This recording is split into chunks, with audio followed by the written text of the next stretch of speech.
ಪ್ರಿಯ ಇವತ್ತಿನ ನುಡಿಮುತ್ತು ಏನಪ್ಪ ಅಂತ ಅಂದರೆ, ನಿಮ್ಮೆಲ್ಲರಿಗೂ ಗೊತ್ತಿರೋ ಹಾಗೆ ಇವತ್ತು ಶಿವರಾತ್ರಿ. ಎಲ್ಲರಿಗೂ ಶಿವರಾತ್ರಿ ಹಬ್ಬದ ಶುಭಾಶಯಗಳು.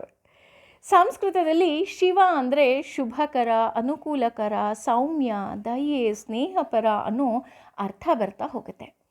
ಅದೇ ರೀತಿ ಜನಪರದ ಮೂಲಕ ಶಿವ ಅಂತ ಅಂದರೆ, ಶ್ರೀ ಅಂದರೆ ಇವರಲ್ಲಿ ಎಲ್ಲವೂ ಅಡಗಿದೆ, ವ್ಯಾಪಕತೆ ಅನ್ನೋ ಅರ್ಥ ಬರ್ತಾ ಹೋದರೆ, ವಾ ಅಂದರೆ ಕೃಪೆಯ ಸಾಕಾರ ಮೂರ್ತಿ ಅನ್ನೋ ಅರ್ಥ ಬರುತ್ತೆ. ಹಾಗಾಗಿ ಶಿವ ಅಂದರೆ ಆತನಲ್ಲಿ ಎಲ್ಲವೂ ಅಡಗಿದೆ, ಅಷ್ಟೇ ಅಲ್ಲದೆ ಆತ ಕೃಪೆಯ ಸಾಕಾರ ಮೂರ್ತಿಯಾಗಿದ್ದಾನೆ. ಹಾಗಾಗಿಯೇ ಶಿವ ಎಂದೊಡನೆ ಭೋಲೆನಾಥ ಎಲ್ಲವನ್ನ ಕರುಣಿಸ್ಬಿಡ್ತಾನೆ.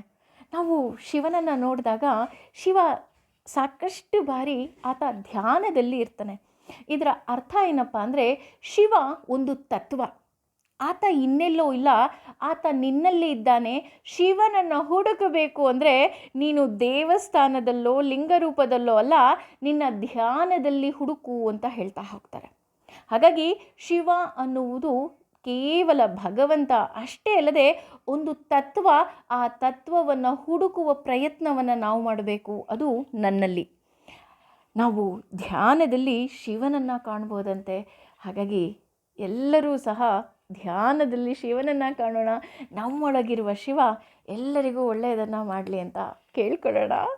ಓಂ ನಮಃ ಶಿವಾಯ.